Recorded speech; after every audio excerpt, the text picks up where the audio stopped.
O Estado se sustenta por si só. A força da economia israelense é um reflexo da força e resiliência do povo de Israel, de nossas forças vitais saudáveis, de fé, iniciativa, inovação e determinação. Entramos na campanha contra a cabeça da serpente com uma previsão de receita revisada para cima, com um aumento de cerca de 21 bilhões de shekels em comparação com a previsão original, como resultado da força da economia e da implementação de nossas medidas e políticas responsáveis ao longo dos meses de guerra e dentro do âmbito do orçamento do Estado para o ano de 2025. O aumento das receitas, juntamente com uma gestão fiscal cuidadosa, permitiu que entrássemos na crise a partir de uma posição de força, com uma reserva orçamentária significativa projetada exatamente para momentos como este, para que agora possamos responder rapidamente, absorver choques e garantir a estabilidade econômica, mesmo em condições de incerteza.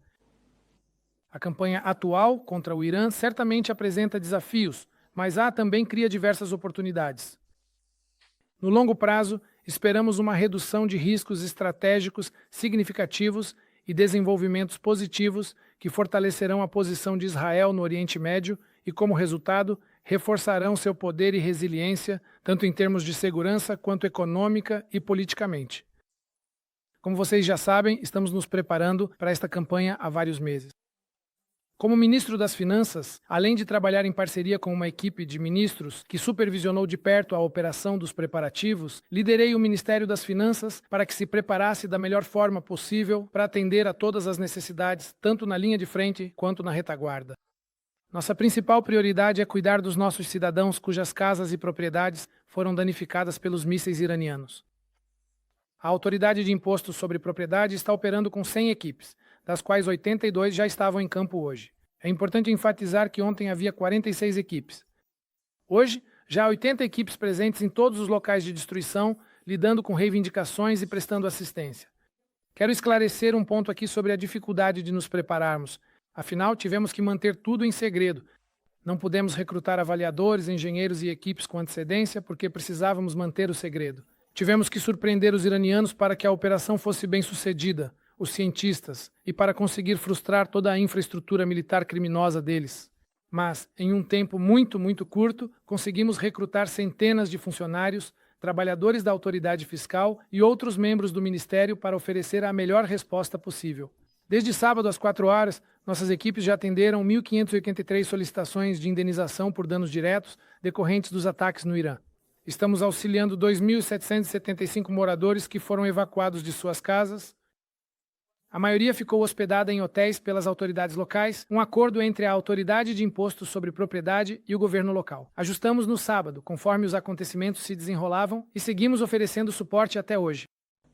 Identificamos 24 estruturas, prédios destinados à demolição.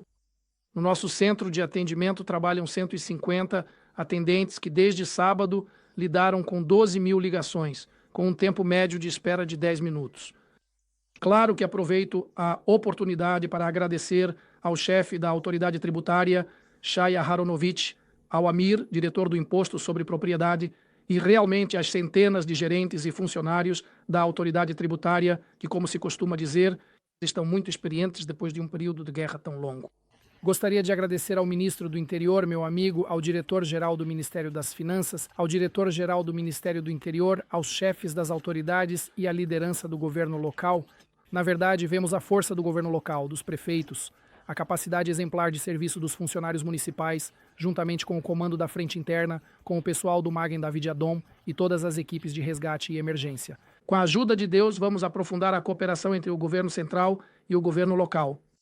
Vejo isso como uma combinação vencedora em benefício do povo de Israel. Os programas de seguro comercial foram prorrogados para garantir a continuidade das importações e exportações. Concedemos prorrogações de prazo para a entrega de relatórios às autoridades fiscais. Transferimos orçamentos imediatos para as autoridades locais afetadas, a fim de fornecer uma resposta inicial no local. A atividade de financiamento e emissões continua normalmente, e é preciso dizer a verdade. Os investidores continuam a demonstrar confiança em nossa economia.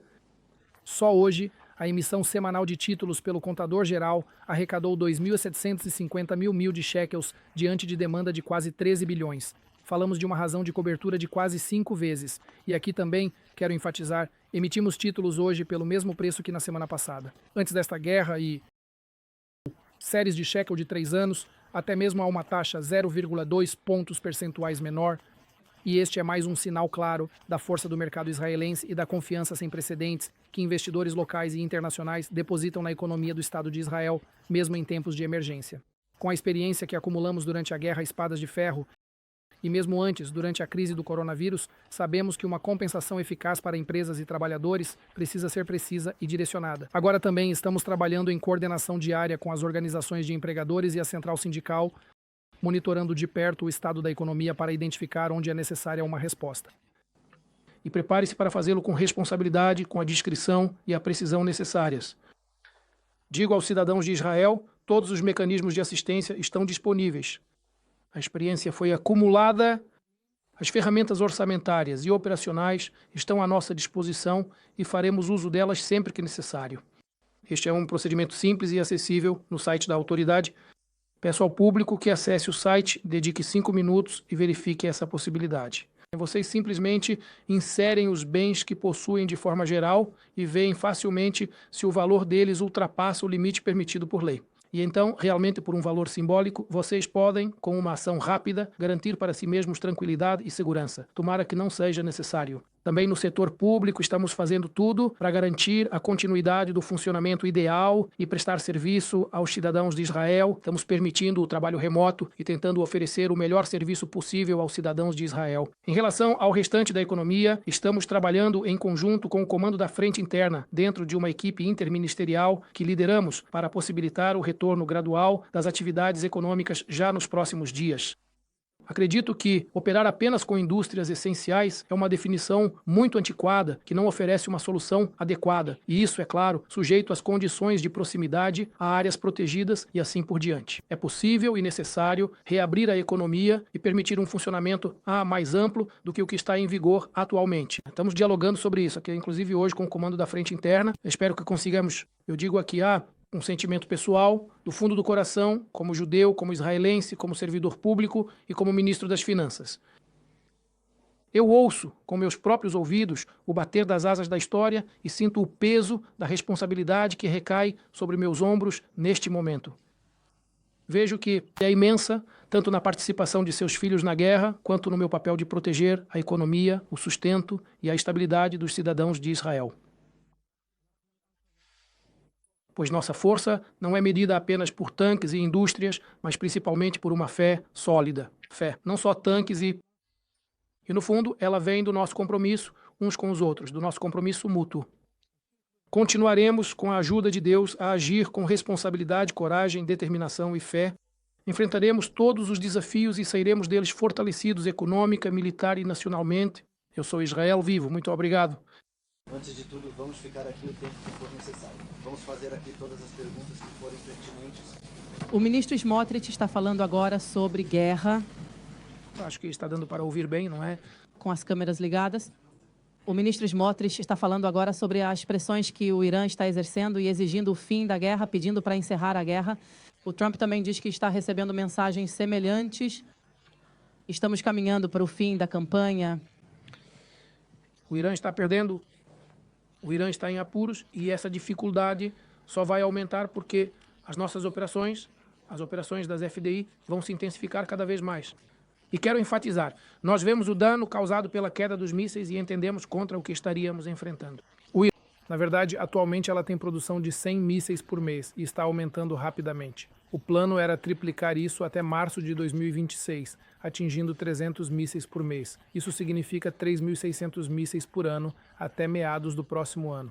Você imagina, ministro Smotrich, você diz que tudo está coordenado com os Estados Unidos. Eu pergunto, qual é o ponto de entrada dos Estados Unidos no ataque? Sabemos que eles nos ajudam a interceptar os mísseis no ataque contra o Irã. E a segunda pergunta, como membro do gabinete, eu pergunto, pelo que você sabe, nós conseguimos sozinhos eliminar e destruir o programa nuclear iraniano. Ou vamos precisar dos Estados Unidos? Olha, eu não quero falar em nome do presidente dos Estados Unidos. E mais uma vez, tenho grande respeito pelo presidente dos Estados Unidos e por suas decisões. Ele tomará as decisões que acredita serem certas e boas para os Estados Unidos. O que posso dizer é que estamos convencidos e dizemos isso aos líderes de todo o mundo, que estamos conduzindo esta grande guerra contra a cabeça da serpente iraniana como a linha de frente do mundo livre e ocidental como um todo. O Irã não ameaça apenas o Estado de Israel. O Irã diz que nós somos o primeiro alvo. O alvo principal são os Estados Unidos, o Ocidente, todo o mundo livre. Nós, como mensageiros do mundo livre, estamos queimando esse mal do mundo. Por favor. É possível? Ministro Smotrich, se você pudesse explicar melhor. Você tocou um pouco no assunto. Ainda não existe um plano de compensação para empresários, pequenas empresas e autônomos? Se sim, qual é o plano? Elas começam a entrar em colapso em caso de guerra?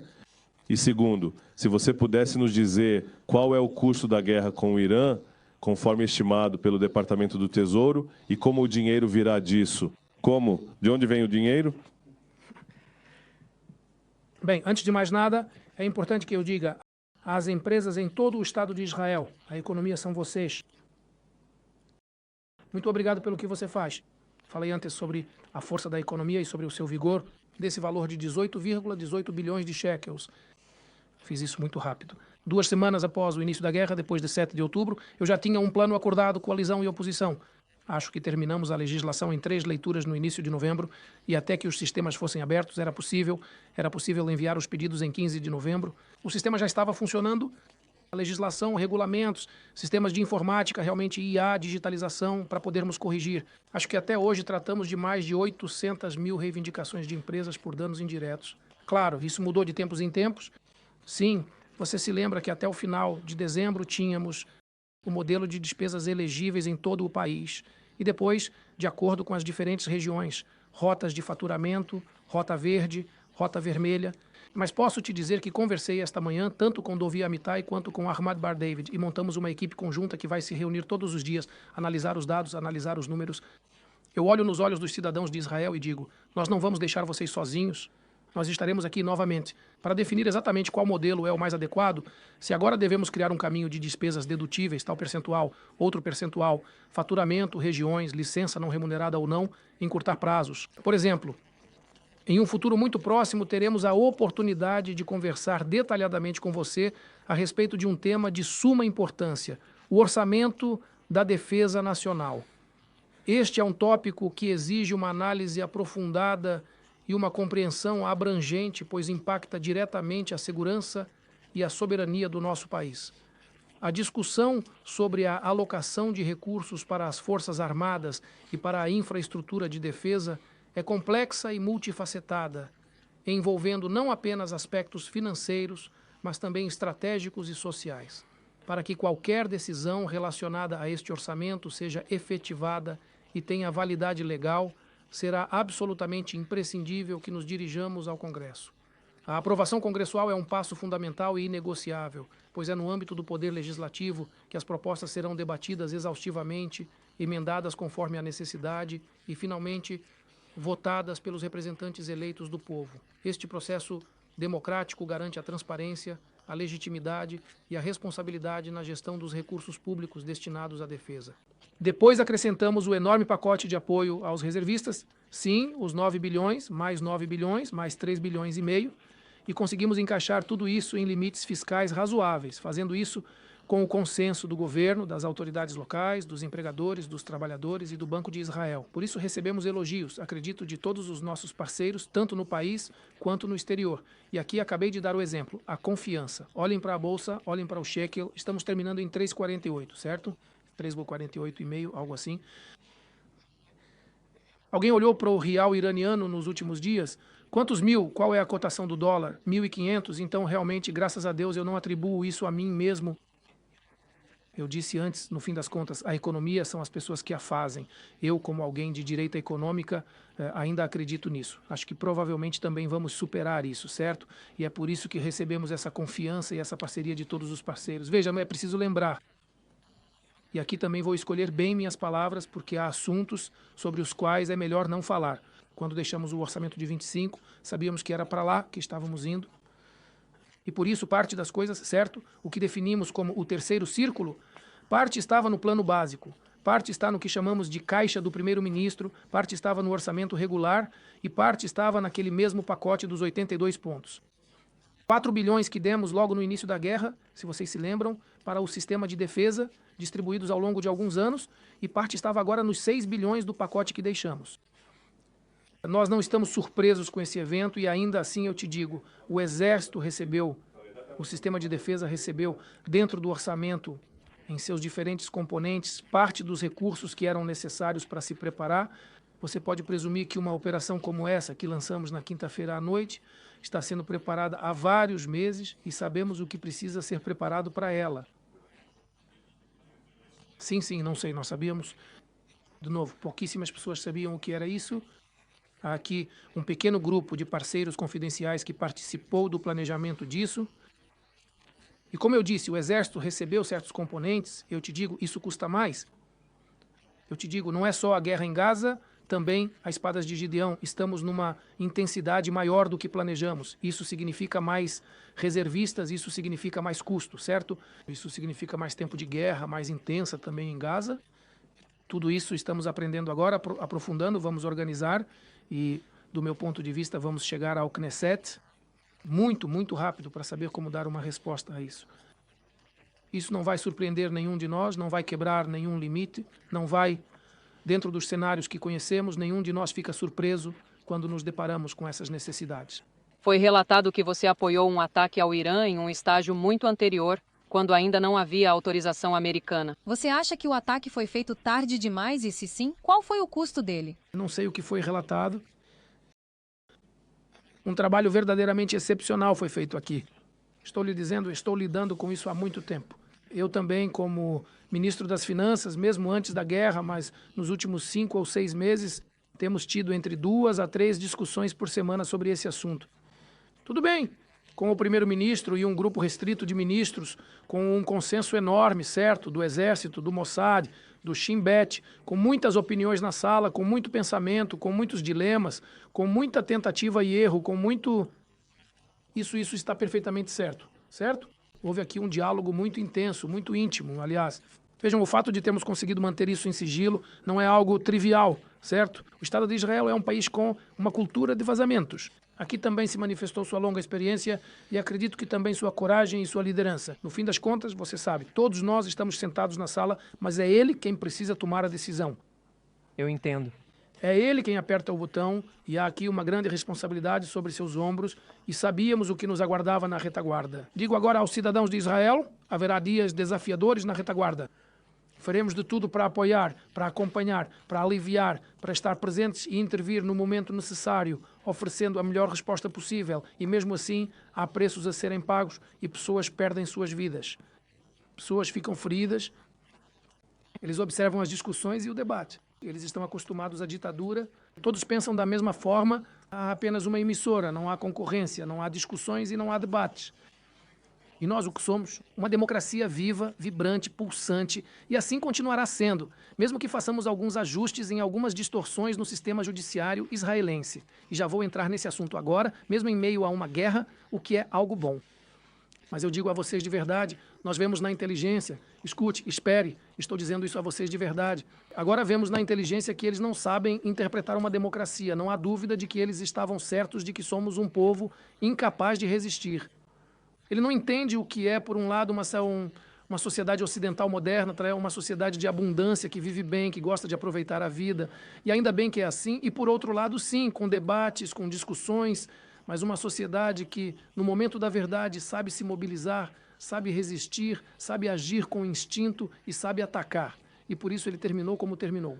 E por isso também o líder atual vai terminar como ele terminou. Ele não leva em consideração discussões do gabinete. Não, eu vou me virar. Eu não acho que houve dentro da sala houve uma tempestade de ideias, houve troca mútua, havia várias opiniões e eu acho que a minha capacidade de me sentir à vontade, de dizer o que penso e a minha recomendação dentro da sala se baseia no fato de que isso fica dentro da sala e eu não estou tentando tirar vantagem de ninguém. E quem pensou diferente não é menos inteligente, não é menos corajoso, não é menos experiente, talvez até mais do que eu.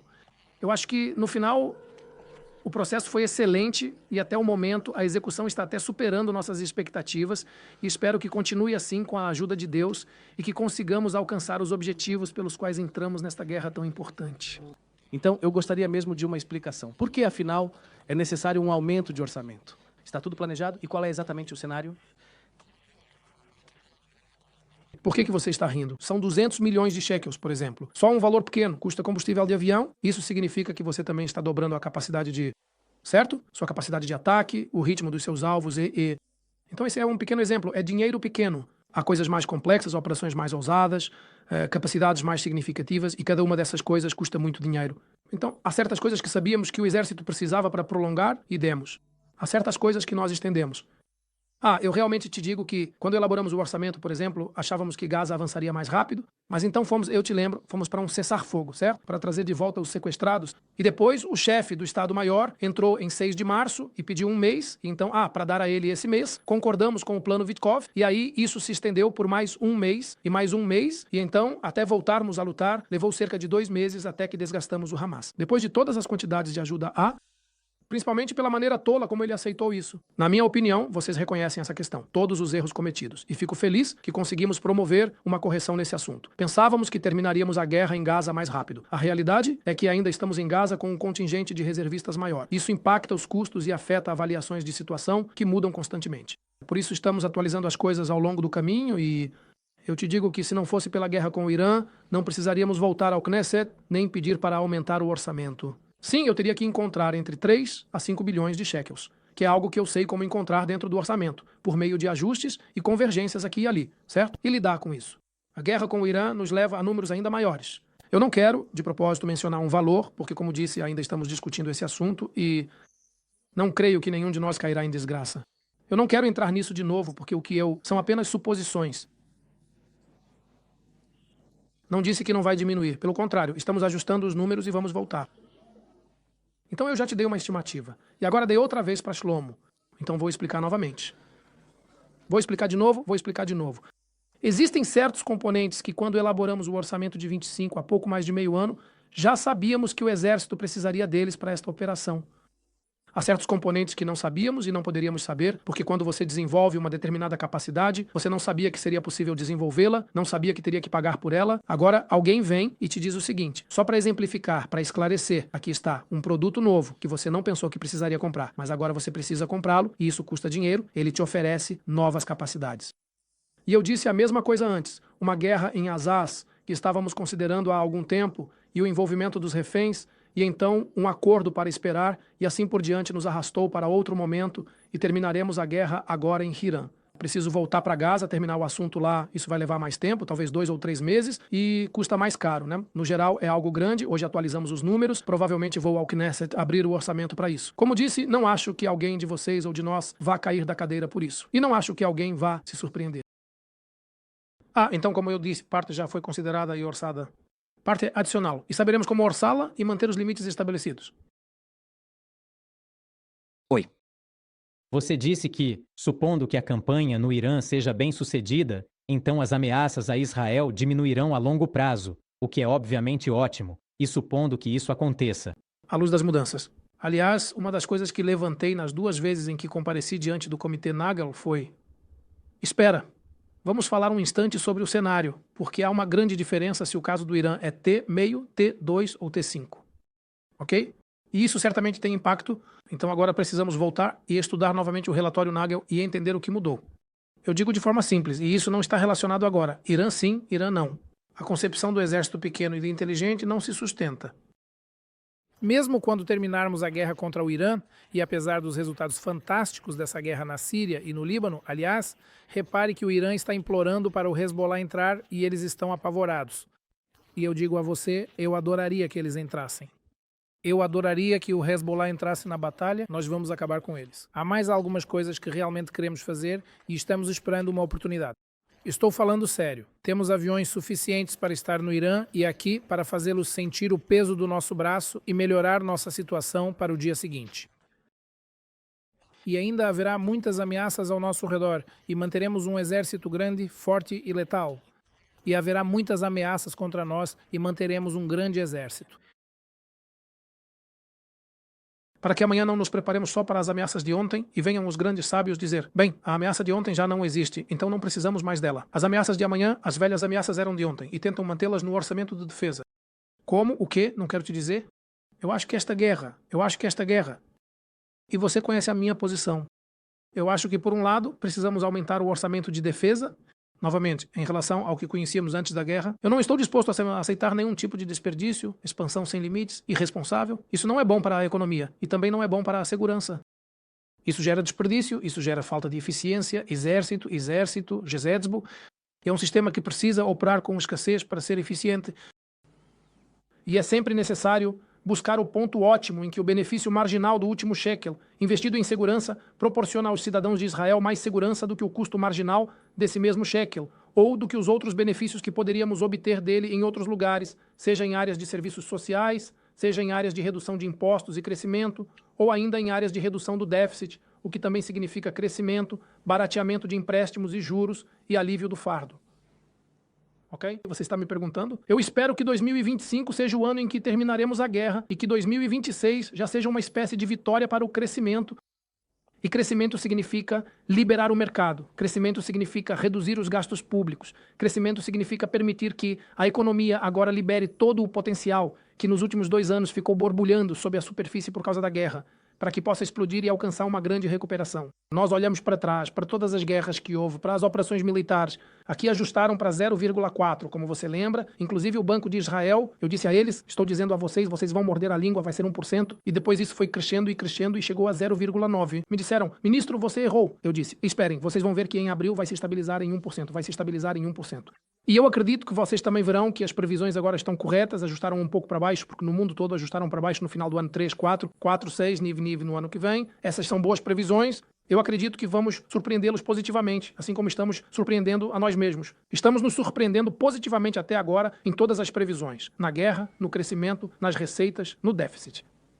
Eu acho que isso vai continuar assim. Agora estamos lidando com a guerra e apenas com a guerra para vencer. Depois da guerra, estaremos aqui, vocês podem procurar justamente lá, Você sabe o relatório Shamgar, que foi estabelecido por Ehud Barak no ano 2000, em junho de 2000, julho de 2000, esse relatório foi estabelecido e ele determinou o processo tanto para o assessor jurídico do governo, quanto para o seu afastamento do cargo. Não fui eu, foi Ehud Barak. Espere, antes de tudo, leia o relatório Shamgar. Shamgar escreve de forma explícita que a capacidade de trabalho conjunto é baseada na confiança, somente quando há confiança entre o governo e o assessor jurídico do governo. O assessor jurídico do governo não pode exercer sua função sem essa confiança. Um momento, estou te dizendo que nos protocolos da comissão não há referência à sua remoção do cargo. A comissão Grunes naquela época não era chamada de comissão Grunes. Foi estabelecido lá como uma forma de nomeação. E então fica claro, ao dizer de forma simples, se é assim que se nomeia, mas essas não são as recomendações da comissão Shamgar. Estude isso a fundo. E não há nada de antidemocrático e dizer que se tal falta de confiança foi criada, então é preciso se separar como amigos e o governo pode nomear. Não estou falando dos Estados Unidos, onde tudo muda. Cerca de 3 mil pessoas, não sei, fazem as malas. E para permitir que um governo eleito implemente sua política, claro, dentro da lei, e aqui há uma grande dificuldade que não permite um trabalho conjunto. Não é. Com a ajuda de Deus, eu acho que é um processo necessário, correto e justo. Mas depois da guerra, porque agora é guerra, agora não se lida com outras coisas. Assim é o certo. Quero dizer a vocês mais uma coisa importante, só um instante. Esqueci de mencionar antes, em relação ao imposto sobre propriedade e as reivindicações. Amanhã vamos lançar, com a ajuda de Deus, já estou avisando, leve 1 ou 2 dias de teste, um sistema automático, também mudanças de governo. Em 2 dias é preciso agradecer ao Arieh Ramini, que está em Jerusalém, e pequenas reivindicações para casas que foram danificadas. Janelas, portas, até 10 mil shekels. Será possível preencher a reivindicação no site, fazer upload de fotos e um orçamento para o conserto, sem avaliador, sem nada, e à distância vamos aprovar isso imediatamente. Entendemos que queremos lidar, como vocês viveram aqui, com milhares de reivindicações. E hoje, em todo lugar desses, precisamos levar um avaliador, levar um engenheiro, etc. Então queremos muito que as pessoas cujo dano é relativamente pequeno possam consertar o dano muito rapidamente e voltar a morar em casa. Então isso vai entrar no ar amanhã, digo novamente. Pode ser que leve 1 ou 2 dias para testar e ver que está funcionando, mas estimamos que até quinta-feira Qualquer pessoa cuja casa foi danificada em até 10.000 shekels poderá acessar o site, abrir um formulário de solicitação, fazer o upload das fotos que tirou do dano, apresentar um orçamento de um empreiteiro, de uma reforma de alguém, nós aprovamos isso. Depois ele vai fazer o upload da nota fiscal no mesmo local e receberá o dinheiro automaticamente na conta bancária. Assim não será necessária a presença física das nossas equipes. Nossas equipes naturalmente vão lidar com os pedidos mais complicados e complexos. Espero que também com isso possamos facilitar a vida dos cidadãos de Israel. Muito obrigado. Com a ajuda de Deus teremos sucesso e venceremos. Obrigado.